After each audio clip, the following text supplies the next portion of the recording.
लिखाई कहाँ से लेंगे, ऐड के ऊपर क्लिक करेंगे और दूसरे नंबर पर जो टेक्स्ट का ऑप्शन है इसको दबाएंगे तो हमारा कीबोर्ड हमारे सामने खुल जाएगा। हम यहाँ पर जो चाहें लिख सकते हैं और यहाँ पर लिखाई लिखने के बाद हम उसको क्या साइज़ देना चाहते हैं और क्या कौन सा कलर उसको देना चाहते हैं, कौन सा स्टाइल देना चाहते हैं, कौन से फ़ॉन्ट देना चाहते हैं, तो वो हम यहीं से करेंगे। ठीक है, कहाँ से, उस लिखाई को सिलेक्ट करेंगे। मसलन इसको हमने सेलेक्ट कर दिया तो यहाँ पर देखें कुछ ऑप्शन आ चुके हैं कि इस लिखाई के अंदर हम क्या चेंजिंग ला सकते हैं। ये अनसेलेक्ट हो, ये बात याद रखें। तो यहाँ पर कोई भी ऑप्शन आपके सामने नहीं आएगा। किसी भी लिखाई के अंदर चेंजिंग लानी हो तो पहले उसको सेलेक्ट करना ज़रूरी है। मसलन मैं इसको सेलेक्ट कर लेता हूँ, ये है, तो नीचे देखें ऑप्शन आ चुके हैं काफ़ी सारे ऑप्शन। उनमें से पहला ऑप्शन जो है वो एडिट का है। मसलन इस लिखाई को मैंने एडिट करना हो, इसके अंदर कुछ और भी लिखने हो तो एडिट को दबाऊँगा, हमारा कीबोर्ड हमारे सामने आ जाएगा। फिर से हम उसके अंदर लिखाई एडिट कर सकते हैं, कुछ और लिखना हो, इज़ाफ़ा करना हो, कम करना हो तो कर सकते हैं। उसके बाद ऑप्शन आता है जी फ़ॉन्ट का। फ़ॉन्ट कहते हैं रस्मुल ख़त को, ठीक है ना? तो फ़ॉन्ट के अंदर हमें काफ़ी सारे ऑप्शन, काफ़ी सारे रस्मुल ख़त हमें मिल जाते हैं।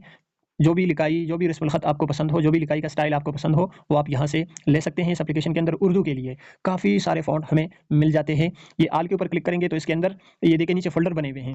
इसके अंदर और अरबी के भी हैं, उर्दू के भी होंगे, पश्तो के भी, सिंधी के, बलूची, जितने भी ज़ुबानें हैं पाकिस्तान के अंदर, तो वो सारे इसके अंदर मौजूद होंगी, ठीक है? और अगर सिर्फ़ उर्दू वाले को आपने उर्दू लिखाई को अपने फ़ॉन्ट देने हो, तो इसको दबाएँ। काफ़ी सारे फ़ॉन्ट इसके अंदर मौजूद हैं, प्यारे-प्यारे, खूबसूरत। कैसे देने हैं, ये मैंने इसके ऊपर आरिफ रुक़ा के ऊपर क्लिक कर दिया और यहाँ से डन कर दिया, ठीक है? तो यहाँ पर देखें हमारे नाम का जो रस्मुल ख़त था, पहले ये इस तरह का था ना, अब ये इस रस्मुल ख़त में आरिफ रुक़ा फ़ॉन्ट में तब्दील हो चुका है। और एक डिज़ाइनर के लिए फ़ॉन्ट का नाम जानना बहुत ज़रूरी है। तो यहाँ पर आप देखें ऊपर स्टाइल भी है, रस्मुल ख़त भी है और नीचे उसका नाम भी लिखा हुआ है। यहाँ से आप नाम भी अच्छी तरह याद कर सकते हैं। अगर ये एप्लीकेशन आपके पास न रहे, आप पिक्सेल लैब के अंदर या किसी और फ़ोल्डर के अंदर, एप्लीकेशन के अंदर आपने फ़ॉन्ट ऐड करने हो, तो यहाँ से नाम जान सकते हैं और उसी नाम के फ़ॉन्ट आप गूगल से, क्रोम ब्राउज़र से डाउनलोड करके उस एप्लीकेशन के अंदर ऐड कर सकते हैं, ठीक है? कैसे आप ऐड करेंगे अभी हम जानते हैं।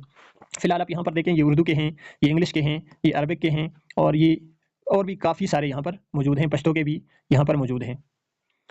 तो आप अपनी लिखाई को यहाँ से भी फ़ॉन्ट दे सकते हैं। और दूसरी जगह कहाँ है फ़ॉन्ट देने की, जब आप स्टार्ट से लेते हैं ना, एप्लीकेशन को खोलते हैं, तो यहाँ पर ओपन कैमरा है। कैमरे के बारे में तो हम जान चुके थे कि हम बैकग्राउंड हमें लेना हो तो कैमरे के ज़रिए ले सकते हैं। साथ में सेटिंग का ऑप्शन है, तो यहाँ पर दूसरे नंबर पर आप डाउनलोड फ़ॉन्ट के नाम से आपको एक ऑप्शन शो हो रहा होगा। आप इसके ऊपर क्लिक करेंगे तो इसके अंदर भी उर्दू के और पश्तो के भी काफ़ी सारे हमें फ़ॉन्ट मिल जाते हैं। इसके ऊपर क्लिक करेंगे तो ये डाउनलोड होकर वहाँ पर कहाँ ये फ़ॉन्ट जाएँगे, मैं दिखाता हूँ। मसलन इसको मैंने डाउनलोड करके रखा हुआ है। ये कौन से हैं?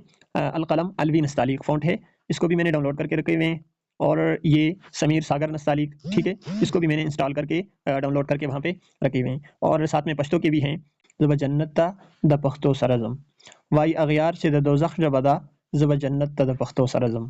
तो फिर से बैक चले जाते हैं। दिखाने का मकसद ये है कि आप यहाँ से भी फ़ॉन्ट डाउनलोड कर सकते हैं और यहाँ पर लिखाई को सिलेक्ट करके दूसरे नंबर पर फ़ॉन्ट का ऑप्शन मौजूद है। यहाँ से भी फ़ॉन्ट लिखाई के जो रस्मुल ख़त हैं वो आप तब्दील कर सकते हैं, ठीक है? ये पश्तो, सिंधी, ठीक है? यूज़र के अंदर आप यहाँ पर देखें, ये फ़ॉन्ट मैंने डाउनलोड करके रखे हुए हैं इसके अंदर। ये समीर सागर मैंने आपको दिखाया भी था कि इसको मैंने डाउनलोड किए हुए हैं और अल-क़लम अलवी नस्तालिक को भी मैंने डाउनलोड किए हैं, ठीक है? यहाँ पर 2 ऑप्शन हमें और भी मिल जाते हैं। ये देखें, एक है इम्पोर्ट फ़ॉन्ट का, दूसरा है डाउनलोड फ़ॉन्ट का। डाउनलोड फ़ॉन्ट के ऊपर आप दबाएँगे तो वही जगह हमारे सामने आ जाएगी, ठीक है ना? और अगर इम्पोर्ट फ़ॉन्ट को आप दबाएँगे तो फ़ाइल मैनेजर में आपके पास फ़ॉन्ट होंगे, आप वो इसके अंदर इम्पोर्ट कर सकते हैं। कैसे इम्पोर्ट करेंगे? ये नीचे मीडिया को आप दबाएँगे तो आपका फ़ाइल मैनेजर आपके सामने आ जाएगा। ये मेरे पास एक फ़ोल्डर है जिसके अंदर फ़ॉन्ट पड़े हुए हैं सारे के सारे। मैं यहाँ से कोई एक फ़ॉन्ट इसके अंदर मैं ऐड कर देता हूँ, कौन-सा वाला? ये इसके अंदर है जी बम्बई ब्लैक, ठीक है? इसको मैंने एक बार दबाया तो ये हमारे सामने यहाँ पर ऐड हो जाते हैं। थोड़ा-सा नीचे आप आएँ, ये मैंने पहले से डाउनलोड करके रखे हुए थे और ये मैंने बम्बई ब्लैक अभी डाउनलोड कर ली है, ठीक है? और यहाँ से मैं इसी फ़ॉन्ट को अप्लाई कर देता हूँ, बम्बई ब्लैक को, और यहाँ से डन कर देता हूँ। ठीक है, तो हमारी लिखाई का जो रस्मुल ख़त है वो कुछ इस तरह से हो चुका है। लेकिन मैं फिर से बैक चला जाता हूँ, हमें इस रस्मुल ख़त की फ़िलहाल ज़रूरत नहीं है। फ़ॉन्ट के बाद ऑप्शन आता है जी साइज़ का, कि आप अपनी लिखाई का साइज़ छोटा-बड़ा कर सकते हैं। इसको एक बार दबाएँ, यहाँ से भी कर सकते हैं एक उँगली के ज़रिए, प्लस माइनस को भी दबा सकते हैं और यहाँ से हिंसा देकर भी आप उसके साइज़ में छोटा-बड़ा करना हो तो कर सकते हैं। आगे आता है जी स्टाइल का, तो स्टाइल के अंदर एप्लीकेशन वालों ने अपनी तरफ से काफ़ी खूबसूरत यहाँ पर देखें स्टाइल दिए हुए हैं। ये कलर्स दिए हुए हैं, जो भी कलर आपको पसंद हो आप यहाँ से उसका इंतख़ाब कर सकते हैं। ये मैंने तब्दील कर लिए। मैं फिर से बैक कर देता हूँ। आगे आता है जी हर्फ़ का, तो हर्फ़ के अंदर आप अपनी लिखाई के हर हर्फ़ को अलग-सा आप एडिट कर सकते हैं। और ख़ास तौर पर ये हर्फ वाला ऑप्शन तभी कारआमद होता है जबकि हम कोई इश्तिहार वगैरह बना रहे होते हैं और नीचे हमारे पास नाम लिखने के लिए जगह कम होती है, तो हम ये जो दरमियानी स्पेस है ना, इसको हम कम कर सकते हैं और हर्फ के दबाएँगे। ये मैंने अपने नाम को ये सिलेक्ट किया हुआ है ना, तो यहाँ जैसे ही हम इसको दबाते हैं इस हर्फ वाले ऑप्शन को, तो कुछ इस तरह से हमारी लिखाई हमारे सामने हरूफ में तब्दील होकर आ जाती है, ठीक है? आपने हर हर्फ को अलग सा सिलेक्ट करना होगा यहाँ पर। ये हा को मैंने क्या कर दिया, सेलेक्ट कर दिया और यहाँ पर एक उँगली के ज़रिए ये जो बैकग्राउंड है ना, जहाँ बिल्कुल सफ़ेद, बिल्कुल व्हाइट जहाँ पे नज़र आ रहा है, इसी में से किसी जगह आपने उँगली रखनी होगी, दाएँ या बाएँ, ठीक है? ये देखें, तो दरमियानी स्पेस आप इस तरह से इसके अंदर ख़त्म कर सकते हैं। यहाँ से उस हर्फ को आपने सेलेक्ट लाज़मी करना होगा। सेलेक्ट किए बगैर आप यहाँ पर उँगली फेरेंगे, तो कोई तब्दीली नहीं आएगी, ये बात याद रखें। अगला हर्फ, ये इसको भी हमने कर दिया। फ़ज़ल को मैं सेलेक्ट कर लेता हूँ, तो यहाँ आप जब एक हर्फ को सेलेक्ट कर लेते हैं, उसके अंदर चेंजिंग ले आते हैं और उसके बाद दूसरा हर्फ आप सेलेक्ट करते हैं, तो पहला जो आपने सेलेक्ट किया हुआ है, वो भी सेलेक्ट रहेगा और अगला हर्फ भी सेलेक्ट हो जाएगा। पिछले हर्फ को अनसेलेक्ट करने के लिए अगले को दोबारा से आपने सेलेक्ट करना होगा। कैसे करना होगा आप देखें, फ़ज़ल हर्फ को मैंने सेलेक्ट करके रखा हुआ है और मैंने इसके अंदर ये चेंजिंग लाई, इसको मैंने थोड़ा करीब कर दिया। अब इस हर्फ को मैंने क्या कर दिया, सेलेक्ट कर दिया, तो यहाँ पर देखें ये भी सेलेक्ट शुदा है। अभी अगर मैं यहाँ पर स्पेस ख़त्म करूँगा, तो कुछ इस तरह से लिखाई ख़राब हो जाएगी क्योंकि मैंने यहाँ पर इस लिखाई को भी सिलेक्ट किया हुआ है और इसको भी सिलेक्ट मैंने किया हुआ है। तो इसलिए मैं इसको अनसेलेक्ट करूँगा और अनसेलेक्ट करने के लिए अभी भी बताया कि इस हर्फ को दोबारा से सेलेक्ट करना होगा ताकि ये अनसेलेक्ट हो जाए, ठीक है? तो कुछ इस तरह से ये आ जाते हैं। एक उँगली के ज़रिए आप इसको यहाँ रखें और फिर इसको सेलेक्ट करें दोबारा से इसके ऊपर और ये यहाँ पर रख दें, तो देखें दरमियानी जो स्पेस है वो बिल्कुल कम हो चुका है। और स्पेस के साथ-साथ आप इसका कलर भी यहाँ से तब्दील कर सकते हैं और फ़ॉन्ट भी तब्दील कर सकते हैं, स्टाइल भी, काफ़ी सारे यहाँ पर ऑप्शन मौजूद है। ये स्ट्रोक भी दे सकते हैं, शैडो भी दे सकते हैं। हर्फ के बाद ऑप्शन आता है जी फॉर्मेट का, तो फॉर्मेट के अंदर 3 ऑप्शन मौजूद हैं। आप अपनी लिखाई को बोल्ड कर सकते हैं, यानी मोटी कर सकते हैं और उसको तिरछी कर सकते हैं, टेढ़ी, और अंडरलाइन कर सकते हैं, कुछ इस तरह से, ठीक है? मैं इसको सेलेक्ट कर लेता हूँ ताकि अच्छी तरह नज़र आए। ये देखें कुछ इस तरह से हमारी जो लिखाई है वो अंडरलाइन हो जाती है, यहाँ से तिरछी हो जाती है और यहाँ से बोल्ड यानी मोटी हो जाती है, कुछ इस तरह से, ठीक है? मैं फिर से इसको अनसेलेक्ट कर लेता हूँ तीनों को। फॉर्मेट के बाद आता है कलर का, आप यहाँ से अपनी मर्ज़ी का कलर दे सकते हैं, यहाँ से भी दे सकते थे स्टाइल से, लेकिन वो एप्लीकेशन वालों ने अपनी तरफ से यहाँ पर कुछ दिए हुए हैं और यहाँ पर कलर के अंदर आप अपनी मर्ज़ी का कलर दे सकते हैं। यहाँ आप देखेंगे तो 4 ऑप्शन और भी हमारे सामने आ जाते हैं यहाँ पर, ठीक है? ये जो पहला ऑप्शन है ये सिर्फ़ एक कलर का है। कि आप अपनी पूरी लिखाई को सिर्फ एक कलर देना चाहते हैं तो यहाँ से आप दे सकते हैं। और यहाँ पर मोर का ऑप्शन भी है, यहाँ आपका मतलूबा कलर मौजूद ना हो इस लाइन में, तो यहाँ से आप अपनी मर्ज़ी का भी दे सकते हैं। इसको एक जानिब एक उँगली के ज़रिए यहाँ वहाँ घुमाएँगे, जो भी कलर आपको ये रखना हो आप वो अपनी मर्ज़ी से रख सकते हैं, ठीक है? अगला ऑप्शन आता है ये, इसको आप दबाएँगे तो यहाँ पर आप अपनी लिखाई को मुख्तलिफ़ कलर्स दे सकते हैं, यानी वही लिखाई है, इसको आप दबाएँगे तो यही वाला कलर हमारी लिखाई के ऊपर अप्लाई हो जाएगा। कुछ इस तरह से देखें, ये है, इसको मैंने सेलेक्ट कर दिया तो कुछ इस तरह से आ गए। इसके अंदर कोई डिज़ाइन कलर्स का आपको पसंद नहीं है तो आप यहाँ मोर के ऊपर क्लिक करके भी यहाँ से कर सकते हैं। यहाँ अपनी मर्ज़ी के कलर इसके अंदर ऐड कर सकते हैं, 5-6 या मज़ीद जितने भी आपने ऐड करने हो तो इस प्लस के निशान को दबाएँ और यहाँ से कलर इसके अंदर ले आएँ, ठीक है? और यहाँ इसके अंदर भी काफ़ी सारे यहाँ पे मौजूद हैं, जो भी कलर का स्टाइल आपको पसंद हो आप यहाँ से भी ले सकते हैं। स्टाइल है, ये देखें लकीरें बनी हुई है कलर्स की ऊपर से नीचे की जानिब, ठीक है? आप इसको दबाएँगे तो वो गोल हो जाएगी, इसको दबाएँगे तो इसका जो स्टाइल है यहाँ से, तो कुछ इस तरह से दाएँ से बाएँ ये लकीरें आ जाएगी, ठीक है? मैं इसको डन कर देता हूँ और फिर से बैक चला जाता हूँ। फ़िलहाल हमें इसकी कोई ज़रूरत नहीं है। अगला ऑप्शन आता है ये टेक्सचर का, तीसरे नंबर पर, कि आप अपनी लिखाई को टेक्सचर दे सकते हैं। टेक्सचर कहते हैं कि आप अपनी गैलरी के पिक्चर को इसके अंदर ऐड करें, यानी ये जो कलर है इसके अंदर कोई पिक्चर आप इन लिखाइयों में तो नज़र आएगा लेकिन बैकग्राउंड में नज़र है, इसके ऊपर आप क्लिक करेंगे तो यहाँ एप्लीकेशन वालों ने अपनी तरफ से कुछ यहाँ पर टेक्सचर दिए हुए हैं।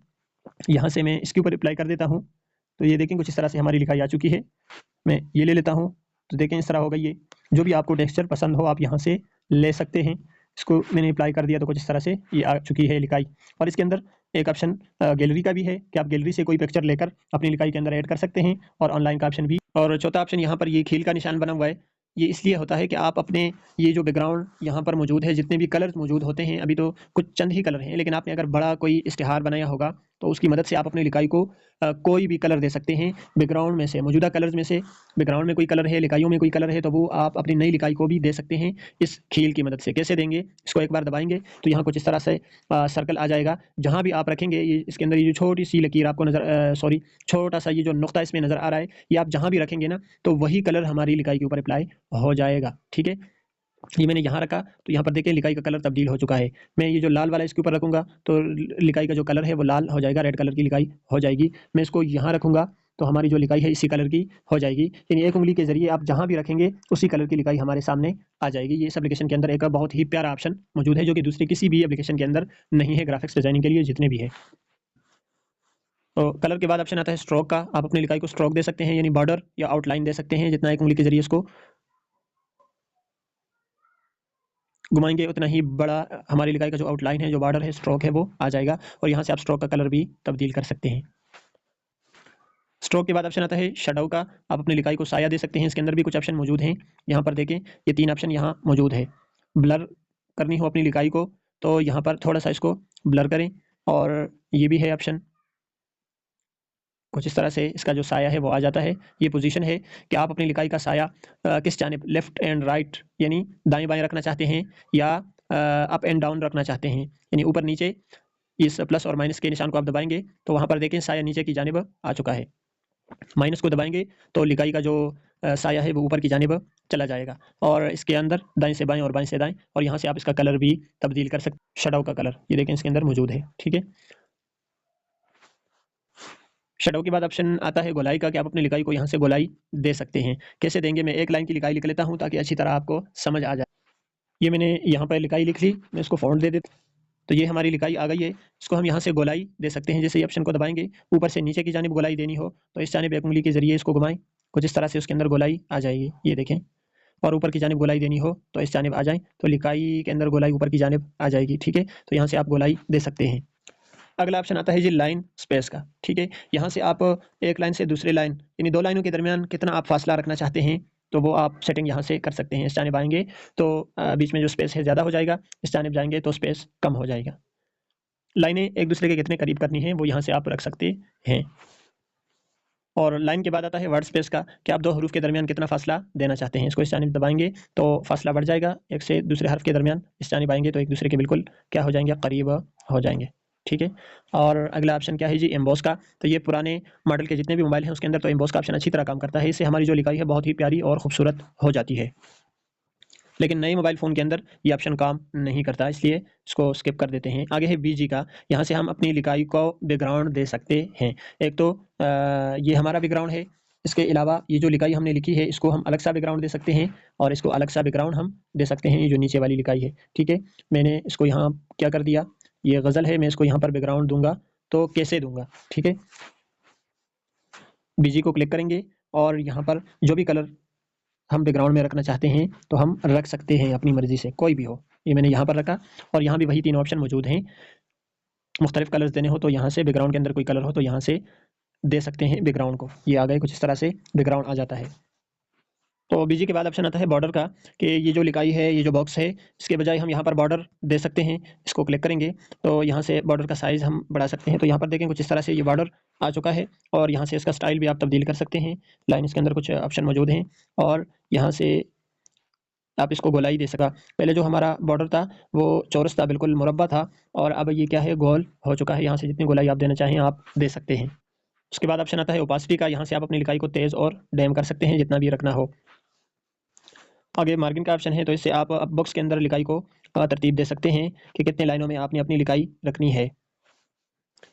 उसके बाद ऑप्शन आता है 3D रोटेट का। यहाँ पर देखें, आप अपनी लिखाई को दाएं से बाएं और ऊपर से नीचे घुमा सकते हैं। ये एक्स रोटेशन हो, यहाँ पर वाई रोटेशन है। तो यहाँ इस ऑप्शन के अंदर आप दाएं से बाएं और बाएं से दाएं अपनी लिखाई को घुमा सकते हैं। मैं फिर से इसको रीसेट कर देता हूँ। अगला ऑप्शन ये है, इसकी मदद से आप अपनी लिखाई को एक ही क्लिक में अपने बैकग्राउंड के अंदर किसी भी जगह में रखनी हो तो आप रख सकते हैं। मसलन मैं ये गज़ल मैंने लिखा हुआ है लिखाई, मैं इसको यहाँ पर रखता हूँ। इस दाएं कोने में रखना हो, बाएं कोने में रखना हो, जहाँ भी रखना हो एक ही क्लिक में आप कर सकते हैं। ठीक है, ये लेफ्ट है, इसको दबाऊंगा तो ये बॉक्स यहाँ पर आ जाएगा। ठीक है, ये राइट है तो ये इस जानिब आ जाएगी। ये टॉप है, ऊपर रखना हो, और ये नीचे रखना हो तो यहाँ से कर सकते हैं। ठीक है, और ये 2 इसके सेंटर हैं, एक एज सेंटर। ठीक है, इसको दबाएंगे तो दाएं से बाएं ये लिखाई बिल्कुल सेंटर में आ जाएगी, और साथ में इसको भी दबाएंगे, कहाँ गया, वी सेंटर। ठीक है, इसको दबाएंगे तो ऊपर से नीचे की जानिब ये बिल्कुल सेंटर में आ जाएगा। तो यहाँ पर देखें, ये जो हमारी लिखाई है गज़ल, जो हमने हरूफ लिखे हैं, ये बिल्कुल हमारे बैकग्राउंड के अब सेंटर में आ चुके हैं। तो यहाँ से एक ही क्लिक में इसके अंदर भी आप कर सकते हैं, और यहाँ से घुमाना हो तो यहाँ से भी कर सकते हैं, लेकिन यहाँ काफ़ी टाइम लगेगा, और यहाँ से एक ही क्लिक में आप कर सकते हैं। ठीक है, उसके बाद ऑप्शन आता है रोटेट का। यहाँ से आप अपनी लिखाई को घुमा सकते हैं जिस जानिब भी घुमाना हो। और इस वाले ऑप्शन की मदद से आप अपनी लिखाई को दाएं से बाएं और बाएं से दाएं, ऊपर से नीचे और नीचे से ऊपर इसको उल्टा कर सकते हैं, मिरर कर सकते हैं। आगे लेयर है, तो लेयर की मदद से आप अपनी बैकग्राउंड के अंदर जितनी लिखाइयाँ, स्टिकर या कुछ भी आपने ऐड किए हैं, तो आप उनको सेंड टू बैक और टू फ्रंट पे लेकर आ सकते हैं। कैसे लेकर आएंगे? मसलन ये इसका मैंने कलर तब्दील कर दिया ताकि अच्छी तरह आपके समझ में आ जाए। ठीक है, ये लेयर है, इसको हमने ओपन किया, तो ये गज़ल, ये जो लिखाई है, इसको अगर बैक लेके जाना हो, पीछे रखना हो, तो आप यहाँ से सेंड बैकवर्ड, ठीक है, ये हमारी जो लिखाई है वो देखें पीछे चली गई है, और ये जो लिखाई है हमारी ये आगे आ चुकी है। तो उसको फिर से आपने फ्रंट पे लेके आना हो तो यहाँ से आप कर सकते हैं इस वाले ऑप्शन, इसके अंदर दोनों मौजूद हैं, सेंड टू बैक और टू फ्रंट, दोनों ऑप्शन मौजूद है। अच्छा, अगला है डुप्लीकेट का, कि आप अपनी लिखाई के अंदर अपनी किसी भी लिखाई को सेलेक्ट करके और यहाँ से डुप्लीकेट के ऊपर आप क्लिक करेंगे तो उसकी एक कॉपी आपके सामने आ जाएगी। और अगला ऑप्शन है डिलीट का, यहाँ से आप अपनी लिखाई को डिलीट कर सकते हैं। अच्छा, ये तो हमने सारे पढ़ लिए हैं, ये आखिरी ऑप्शन डिलीट का है। इसके अंदर यहाँ ऊपर आप देखें तो दो ऑप्शन और भी आ जाते हैं। तो ये वाला ऑप्शन है, इसको हम लिखाई को सेलेक्ट करते हैं और फिर इसको दबाते हैं, तो यहाँ पर देखें काफ़ी सारे इसके अंदर ऑप्शन मौजूद है। ये जो हमारी लिखाई है अभी बॉक्स के बिल्कुल सेंटर में है और काफ़ी लाइनों की लिखाई है यहाँ पर। तो लेफ्ट के ऊपर आप क्लिक करेंगे ना, तो हमारी जो लिखाई है वो बॉक्स के अंदर यहाँ पर सारे एक ही लाइन, जितने भी लाइन है सारे एक ही जगह में ख़त्म होगी, यहाँ से बेतरतीब होगी। मैं इसको बीच में से हटा देता हूँ। यहाँ से देखिए हमारी लाइन शुरू होने की जो तरतीब है वो बेतरतीब है, लेकिन यहाँ पर सारी लाइनें एक ही जगह में ख़त्म हो रही है, ऊपर से नीचे की जानिब। और फिर से इसको सेलेक्ट करेंगे, इसको दबाएंगे, तो सारे जितने भी लाइन हैं, चाहे छोटे लाइन हो या बड़े लाइन हो, बिल्कुल सेंटर में, सेंटर से शुरू हो, सेंटर में जाकर ही वो लाइन ख़त्म होगी। और ये राइट है, इसको हम दबाएंगे तो हमारी जितनी लाइनों की लिखाइयाँ हैं, सारे लाइन्स छोटे हों या बड़े, यहाँ से शुरू होंगे और यहाँ ख़त्म होने की तरतीब एक नहीं होगी, शुरू होने की तरतीब एक होगी। इसको हम दबाएंगे तो हमारी लिखाई की जितनी भी लाइनें होंगी वो सारी की सारी तरतीबवार हो जाएगी, एक ही साथ ख़त्म होगी और एक ही साथ शुरू होगी। तो कुछ इस तरह से हमारी लिखाई हमारे सामने आ जाती है। ये आपकी अमली मशक़ पर क्या है जी, मौकूफ़ है। तो एक तो ये ऑप्शन था, और दूसरा ऑप्शन यहाँ पर ये लॉक का निशान है। आप कोई भी लिखाई लिखकर यहाँ से आर्जी तौर पर उसको लॉक लगा सकते हैं। मसलन मैं इस लिखाई को यहाँ पर लॉक लगा देता हूँ। अब मैं यहाँ पे उंगली इधर उधर फेरूंगा तो ये लिखाई सिलेक्ट तो होगी लेकिन इधर उधर हिलेगी नहीं, ठीक है ना। उसके ऊपर इसका फ़ायदा ये होगा कि यहाँ ऊपर अगर हम कुछ लिखते हैं तो नीचे वाली जो लिखाई है वो यहाँ वहाँ नहीं हिलेगी, बल्कि अपनी जगह पर ही वो लॉक होकर वो टिकी रहेगी, ठीक है। तो आर्जी तौर पर यहाँ से आप उसको लॉक लगा भी सकते हैं और हटा भी सकते हैं। तो आज लिखाई के अंदर जितने भी ऑप्शन थे वो सारे के सारे हमने पढ़ लिए हैं।